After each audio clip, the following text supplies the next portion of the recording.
भारत की बेटी निमिषा प्रिया की जिंदगी अब बस एक चमत्कार पर टिकी है।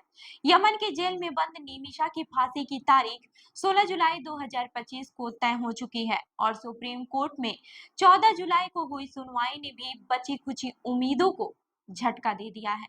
नमस्कार, मैं हूँ रूबी सिंह और आप देख रहे हैं जयपुर एक्सप्लोर मैगजीन का डिजिटल प्लेटफॉर्म।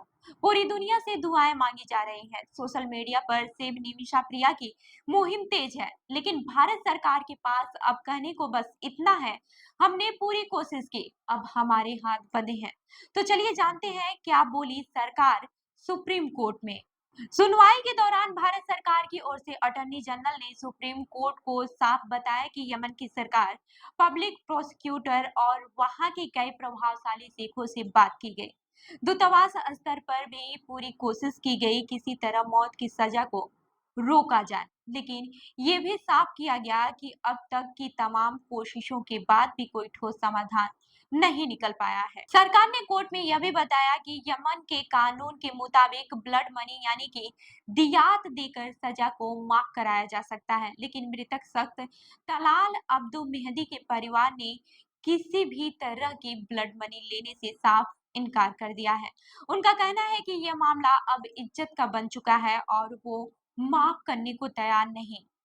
तो चलिए जानते हैं कि आखिर क्या है ब्लड मनी जिससे बच सकती है जान। यमन का शरिया कानून कहता है कि हत्या के मामलों में मृतक के परिवार को मुआवजा देकर सजा माफ कराई जा सकती है। इसे ब्लड मनी कहते हैं। निमिषा के परिवार और इंटरनेशनल एक्शन काउंसिल ने 10 लाख अमेरिकी डॉलर यानी कि लगभग 8.5 करोड़ रुपए की पेशकश भी की, लेकिन मृतक के परिवार ने यह पेशकश ठुकरा दी।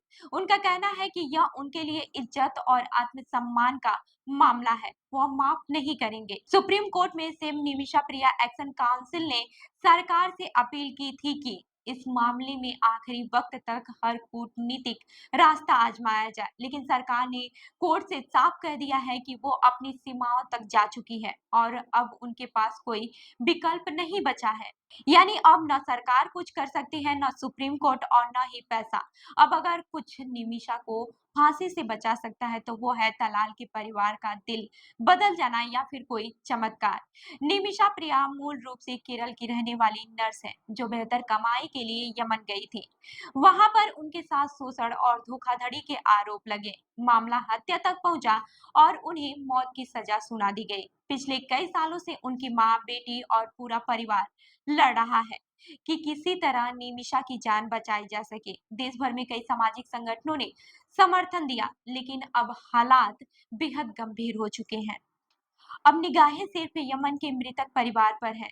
क्या वो आखिरी वक्त पर दिल बदलेंगे या फिर वाकई 16 जुलाई को भारत की एक और बेटी को दुनिया के सामने फांसी पर चढ़ा दिया जाएगा? देश अब बस एक चमत्कार की दुआ कर रहा है। तो इस खबर पर आपका क्या कहना है? हमें कमेंट करके जरूर बताएं और ऐसी ही अन्य जानकारियों के लिए हमारी वेबसाइट www.jaipurexplore.com पर विजिट करें। धन्यवाद।